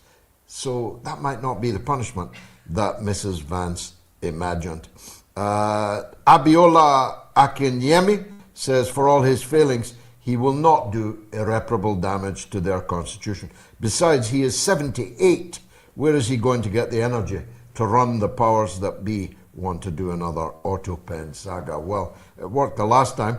Brad Briggs says the poll question needs fine-tuning. In fact, it's much more likely that Trump declares an emergency than martial law continuity of government. And Tara says, instead of Trump making America great again, he has made it the laughingstock of the world and the everyday joke of the human race. And Barry Barnett says, let's make a list. Trump will be invading Gaza, Russia, Iran, Yemen, Venezuela, Trinidad and Tobago, Nigeria, not to mention Panama, Greenland, and Canada. Anything to distract from Epstein. Which brings me to the artist formerly known as Prince Andrew, now merely Andrew Mountbatten Windsor. He's been cleared out of one royal home, although he's been given another one, which looked to me actually rather grand. And he won't have to go into that uniform again, laden with all those medals that he never won. He'll not be able to call himself a duke. He'll not be able to call himself a prince. He'll not be able to earn off the British taxpayer, but then his family are earning plenty and own plenty, so he'll not go hungry. Fergie, his erstwhile wife, the toe sucker of the Texan businessman, you'll recall, was never forgiven by the Duke of Edinburgh, but forgiven by Prince Andrew, perhaps because his sybaritic lust was such that, according to the British newspapers this week, when he went on a business trip, he engaged 40 prostitutes in Thailand in 4 days. Well, there will be some who'll think, well, that is some going, Andrew, leaving aside all moral questions. He reminds me of the great Jack Nicholson quote, "I only use Viagra when there's more than 2 women involved." Andrew had 40 in 4 days, if the story is accurate. But this is all about Epstein. In Britain, we are talking of little else other than Epstein. In the United States, nobody is talking about Epstein at all. Nobody. It can't get on the floor of the House. They've actually closed government in the United States to avoid the names being read out by Thomas Massey, the aforementioned congressman. Now, let's go to the Bronx. I'm always keen to talk to Robert about Israel. Go ahead, Robert. Hi, George. I just wanted to call you, and I wanted to express a view that you and Jeremy Corbyn should put aside your differences and create one of the greatest political parties in the UK. I don't have any political differences with Mr. Corbyn. He may have them with me, but I am ready to make a front for the general election with far wider and far more disparate forces than Jeremy Corbyn. He's been a friend of mine for 40 years. I sat with him in Parliament for 30 years, across 5 decades from the 1980s until last year. So I have no problem in working with Jeremy Corbyn. In fact, I propose a coalition that involves far more widely the Welsh nationalists who won a thumping victory in the Caerphilly by-election in South Wales just last Thursday, the Scottish nationalists, the Green Party, the Corbyn Party, when it eventually comes to pass. It is not yet a party, and is one half of it is suing the other half, literally suing in the courts, and their money is frozen, and there are all kinds of internal difficulties I don't wish to intrude upon. But when eventually it does arrive on the field, of course, we in the Workers' Party of Britain will be seeking electoral agreements with all of these forces. If we don't do it, Robert, we'll either get Keir Starmer returned as the Prime Minister, or Nigel Farage of the Reform Party and the dark forces that hide behind them will tear Britain into pieces. Last word to you, Robert. Well, I would like to say, even though we in the U.S. has the U.S. Constitution, I think what's the free speech in UK is scary. You can't have free speech and just holding a sign gets you arrested. Well, I mean, I get the freedom. That's going to happen here. It got us arrested. It got us arrested, Robert. Yes. Me, one of the most famous people in the country, was held by a man with a gun for 4 hours and asked questions like, why do you admire Mr. Lavrov, the Russian foreign minister? I'm not joking. The anti-terrorist police with a gun asked me that and other questions like it. So yeah, freedom of speech in Britain is in grave danger. I mean, Starmark tonight is announcing he's going to ban VPNs, the tactic of every tyranny in the world. You cannot get a VPN in Britain if Starmer has his way. So that's why MOATS is on the road and I'm living out of a suitcase. It's a big suitcase, but it's still a suitcase. Robert, last word. It happened in the U.S., I'm sorry to say. Yeah, for sure it is. Yeah, for sure it is. Thanks for calling, mate. I've now got Joseph in Liverpool back on the line. He wants to talk about Sudan. Joseph, welcome.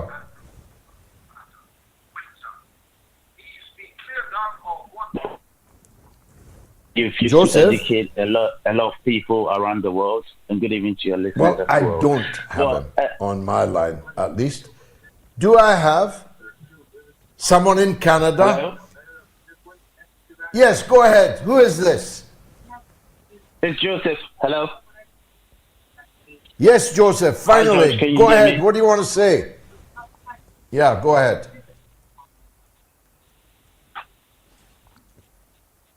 Yeah, George, the issue with Joseph. Sudan is very, very diabolic. And it's surprising that this is happening in Sudan and Trump is talking about invading Nigeria. Well, for the people that are looking at the surface and not the in-depth of what Trump is saying, it's not really meant for Nigeria. U.S. has been trying to take over the Sahel state since all the coups happened. France has been kicked out almost from that region. They trusted Ivory Coast to do that dirty work for them. They failed miserably. So the only way they could get closer to that side to destabilize it, as they've always been doing, is to sort of find a way to get into that region.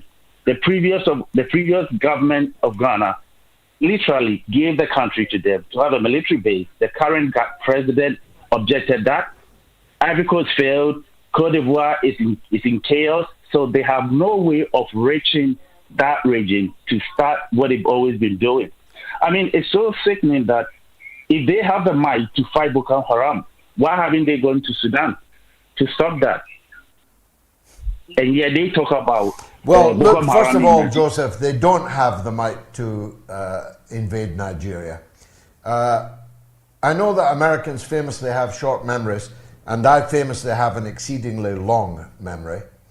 But I'm so old, I remember the United States Armed Forces, after 20 years of war, stealing like a thief in the night from Bagram Air Base and from their long occupation of Afghanistan.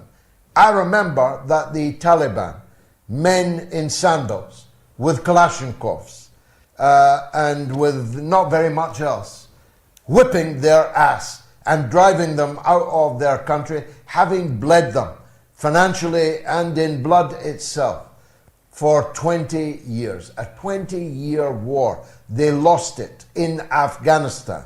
So the idea that you're going to invade a country of 250 million Africans and come out alive, come out unscathed, is perfectly preposterous. As to the Sudan, they have invaded the Sudan. They've already invaded the Sudan. They and their proxy are responsible for what's happening in Sudan. And they have, look, I've been involved in Sudan since the early 1980s. I traveled regularly to Sudan. Gayatri and me spent part of our honeymoon at the confluence of the White and Blue Nile in Sudan. I met Bashir before he got banged up with an ICC warrant. I don't even know if he's still alive, but he's not, of course, forgotten. His policies of divide and rule have continued to bedevil Sudan. I opposed the breakup of Sudan, the creation of the so-called South Sudan, which has become a basket case itself. So now we have a country that was an ocean of oil, namely the United Sudan, now facing being partitioned not once but twice, with the Janjaweed running whatever territory they can capture in the Darfur and other areas. So the Americans are already in Sudan, and my God, what a dastardly job they have done with it. Sorry for the lack of focus there. We had a bit of problem with the Canada call, but we've got it now. It's break next, and then Sagre in Canada on the West's Trail of Destruction. Blimey, that might be a long call. Stay tuned.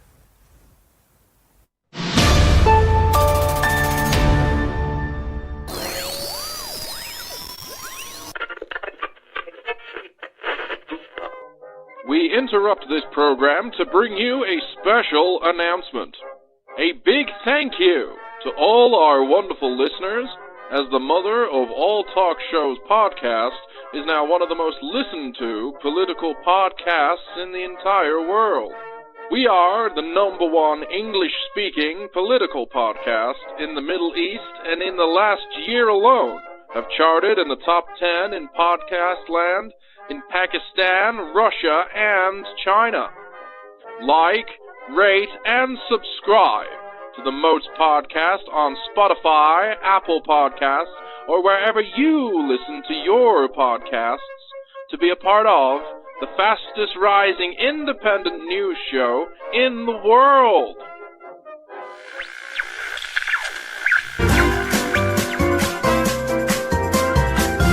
You are listening to the Mother of All Talk Shows with George Galloway.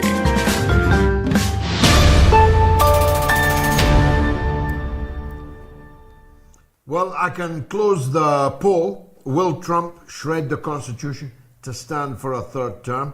21,000 of you voted, and I would say 2/3 of you believe that Donald Trump will do so. Let's take a last call before Gayatri gives us her social media roundup. It's Sagre in Canada on the West's Trail of Destruction.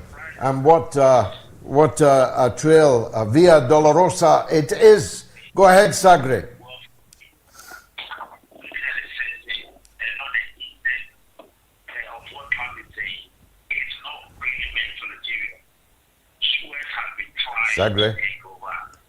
Sagre. Yes. Yes, go hello. ahead. You're on the air. Well, hello, George. You're on the air. Go ahead. I'm listening to your show. As we speak.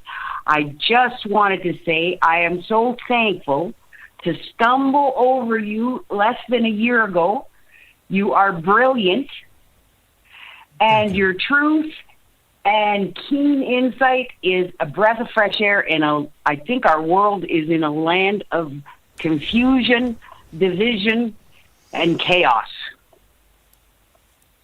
You're so right. Do you remember that Barry Maguire song, The Eve of Destruction? I mean, yes. It's as prescient today as it was then, isn't it? It is. And one thing I wanted to say, I was born in Alexandria, Egypt. My father was in the oil business for years. We traveled all over. It just seemed anything that had anything to do with the American empire left a trail of chaos and destruction, and it's only getting worse today. It is. You fear to wake up in the morning as to which invasion, which catastrophe has kicked off that day. But our leaders appear quite sanguine about it, yours as well as ours. And one more thing I wanted to add. The way Trump is acting, it's of a desperate leader that is losing his footing completely. So I think we are going to see the crumble of the American empire very shortly. Well, as Gramsci said almost 100 years ago, writing in prison, the old world is dying, the new world is struggling to be born. We are living in the time of monsters. Well, Gayatri, who is, of course, by my side always as we take the mother of all talk shows on the road. We've been in China, we've been in Belarus, and tonight we are in Moscow. How does it feel, first of all, Gayatri, and what's rattling? Yeah, wonderful. Great to be back here in Moscow. Winter has arrived, so it's nice and chilly. And chilly it is indeed. We live in the time of monsters. It's war and destruction, as our caller put it, and as our song. If you don't know it, please look it up. This song is very profound, and it is a really good song as well. It's a bit chilling, actually, if you listen to it at this moment. On this day, 108 years ago, 2 November 1917, is the day of the Balfour Declaration. Wow. So at the stroke of a colonial pen, the British Foreign Minister Arthur Balfour declared his statement, his support for a Jewish homeland in Palestine.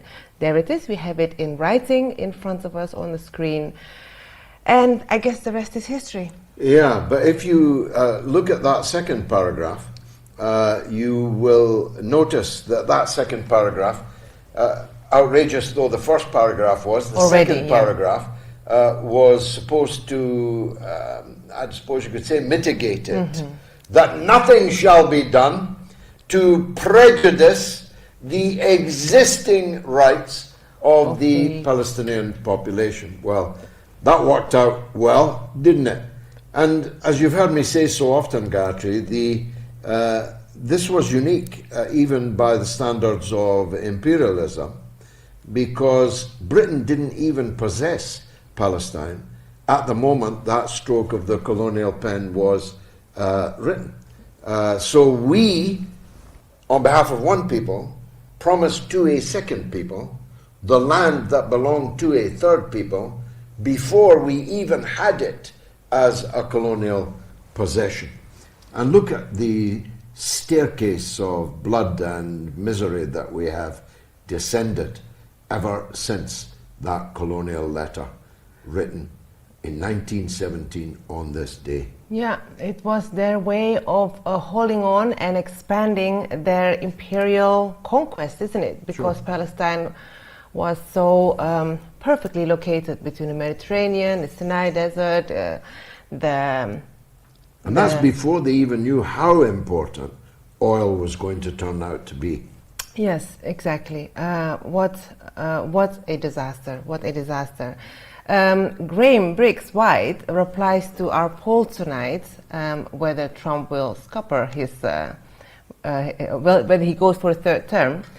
He answers they will do anything to continue their agenda, and Trump is not doing anything to scupper that. With Rubio, Hegseth, and Lindsey Graham, amongst others, on top of that in advisory position, why change anything, eh? The Big Don and the son-in-law Kushner are perfectly happy where they are, as are the billionaire classes. I don't know why he'd need to or want to stay on for a third term, I'll be perfectly honest. He could run somebody else. Mm-hmm. All he needs to know is that he'll be pardoned for any crimes that he has committed or will commit. An auto pen can do that. It worked under Joe Biden. It can work under Donald Trump. Let's not forget, as an earlier correspondent pointed out, he's 78 years old. That means by the time of the next election, he is 81 years of age. By the end of that presidential term, he would be 85 years of age. That's not tenable. That's not credible in today's world. Especially as, I mean, let's face it, he does a lot.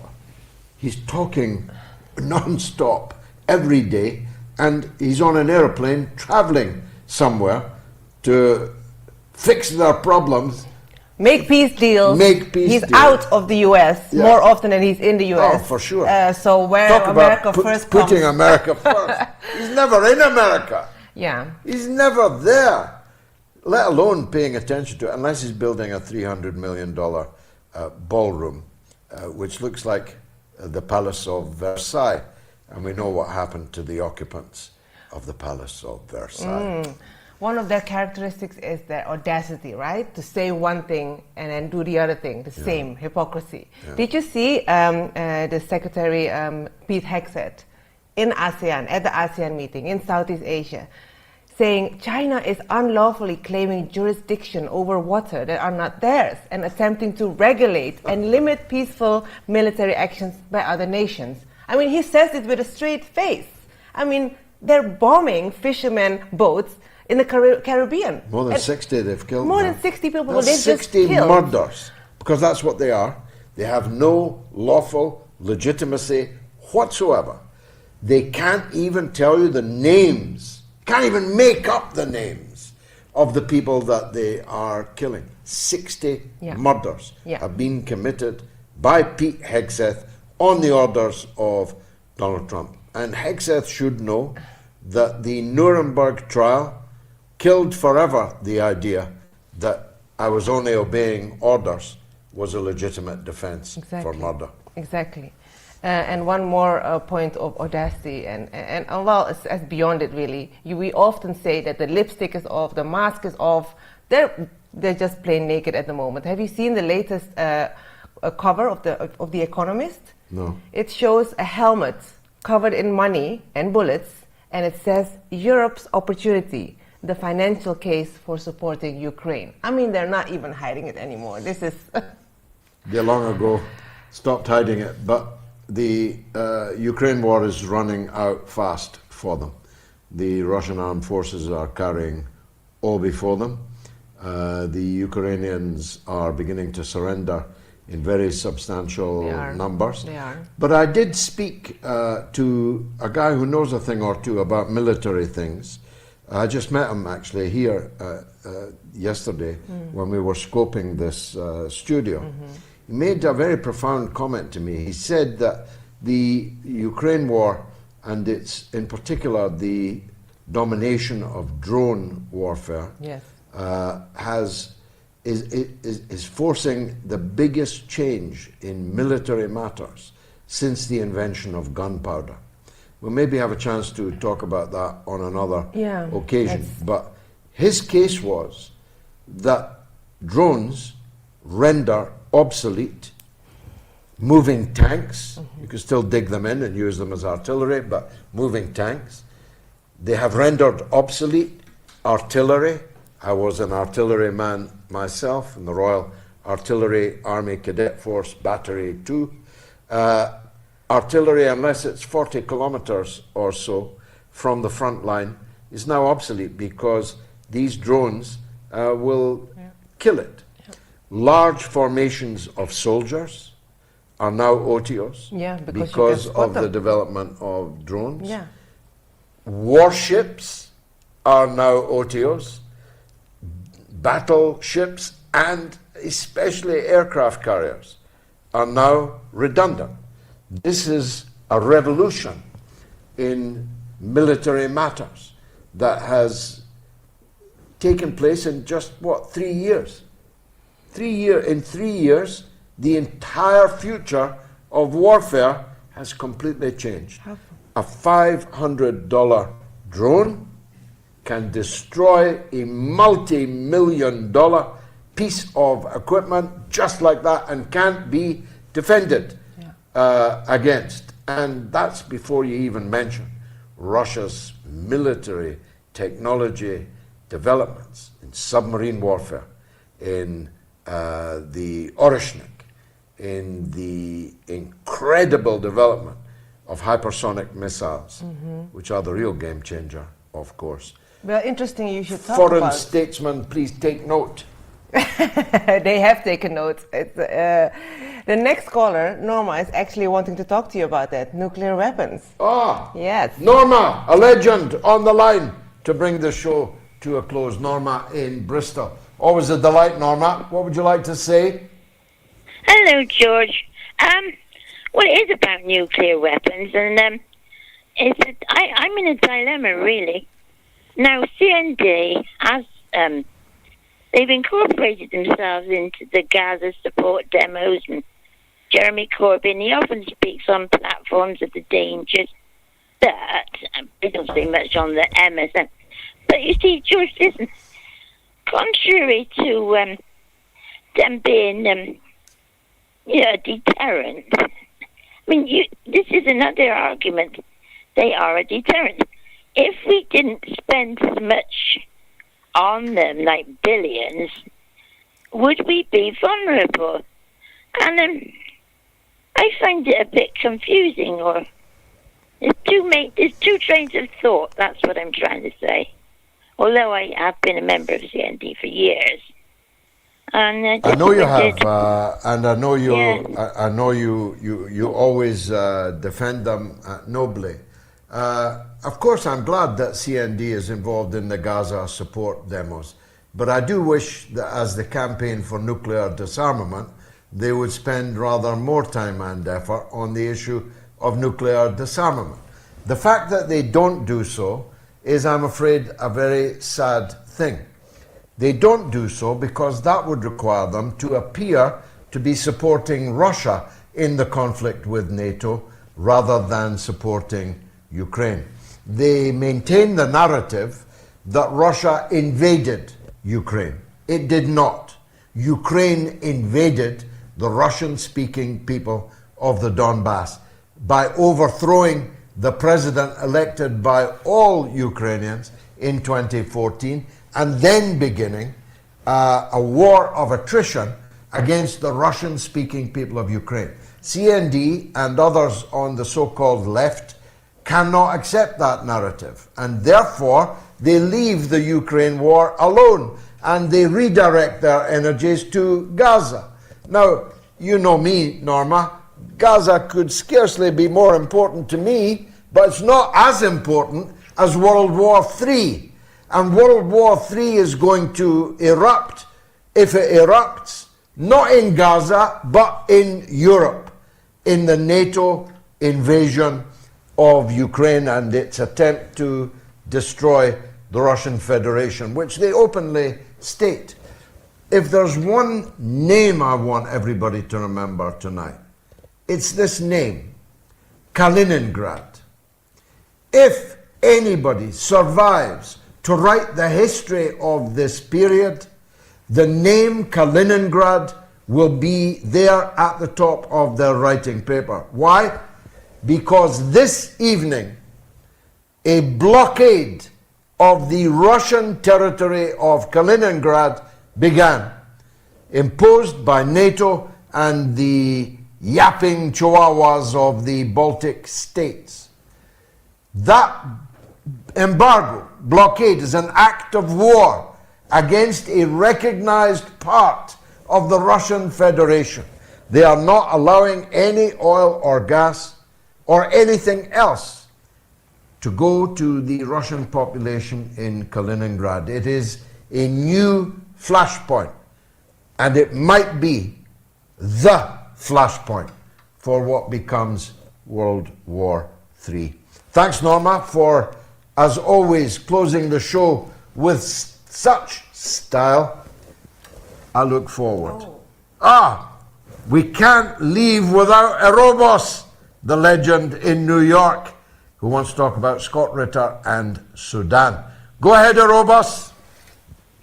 Salutations and greetings, Mr. G, the clan Galloway, the wonderful Mrs. Gayatri Galloway in her referee T-shirt, and boy, does the world need a referee now. I don't recognize the flag upon her chest. But yeah, the world definitely needs a referee now. And I feel heartened, as always, and I don't mention it, but I think it's important as an aside, for the callers who give you your flowers while you're still alive. For even though there are those of us who do not fear death, there are not many, many people wait for you to die than to say, hey, he's buried over there, go put some flowers. But when you're alive, drawing breath, they chastise you and pull you down because they're so used to talking about dead icons and dead legends and people who are all in the ground, where they can't do anything anymore, so they have no responsibility, whereas you're still here and the Workers' Party is still here. And you're still spry, right? Since the UK follows America, it won't be long before they'll have their own 80. And Joe Biden wants to come back. Good heavens, Gayatri, there's a man in it, laying in it, half roasted to death. They want to bring back him, Biden, to come back. So you still wet behind the ear. They'll call you a young whippersnapper, to be PM at the age you are now. However, to move on... I'm too old for British politics, too young for American politics, Robos. Oh, yeah, but, you follow what they're doing here. So it'll only be a matter of time but when they dig up. Tony Blair might be a little older than you, but they might try to push him back. They might as well, right? They would have ran through all the young people. They're finished. They're useless and feckless. They don't be fighting over a dinner table with Lami Amin Dada over a chicken leg. Forget those people. They want the octogenarians. They want to go into the old warehouse and shake off the antiques. But Scott Ritter said something Wednesday that I tried to call right away. I was so reactionary about it. He said, don't blame the Marines. And the thing that flashed up in my mind when he said that was like the few Sturmabteilung, the Nazi killers, a few of them who had a shred of conscience left with tears rolling down their face as they were executing people and killing children and doing all of that. Don't blame us. When the reality is moral civilization has died by those who are following orders, right? So I'm not buying that at all, right? That's the same excuse the Zionists could use, murdering all the Palestinians. It's not us that's doing it. A lot of them make videos celebrating it, but some of them make the same argument. Don't blame us. It's the orders, right? It's like, you put the gun in their hand and they have no mind, no accountability, no responsibility. They have no cognition, right? It's automatic like a robot. That's all bullshit. So I'm not buying that. He often sounds like a lax Orientalist when he starts speaking like that, even though the rest of his analysis is superb.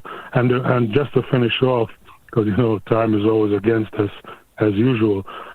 Excellent guest, Mosaab. I didn't know who he was, and he went through the whole itinerary, the laundry list of the problems of Sudan. It's very much like Ukraine, a very broken, complicated history. So he was marvelous to listen to. And I remember the cannibal caliph in Syria. I remember those videos. I remember the raping and the killing and all this stuff in Syria. So it's like they copy and pasted that and dropped it right into Sudan. I remember a lot of the same videos they were doing. And now all those people are crying that, Assad is gone, and now they wish that he'll be back. So thank you for the time, and more power to Jai the Magnificent, first of her name, and the MOATS staff, and love, peace, and hair grease. What a powerful and moving final call, Robos. As always from you. You're not called a legend for nothing. Scott is a military guy. We are blessed to have him on our side, but he's always going to be a Marine officer. He's always going to semper fidelis. He's always going to feel solidarity with the armed forces that are sent into these ignoble adventures. And that's him.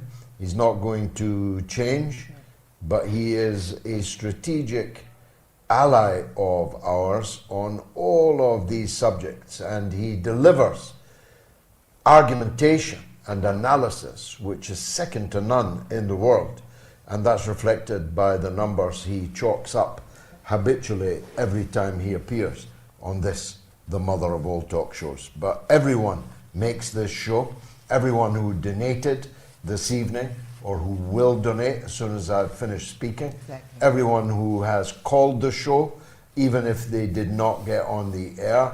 Nearly 200 people called the show tonight.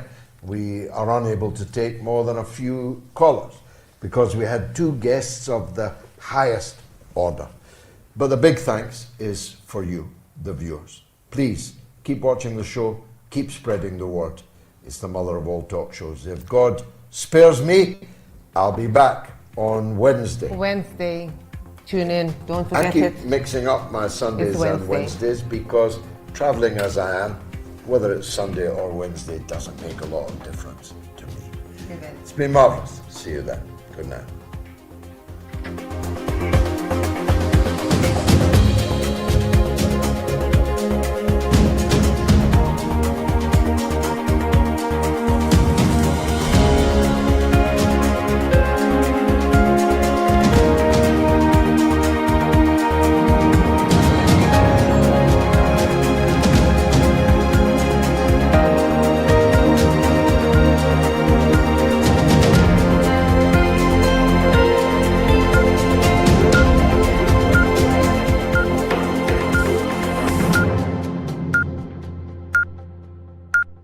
It's the mother of all talk shows. It's the mother of all talk shows. It's the mother of all talk shows. Go get 'em, George.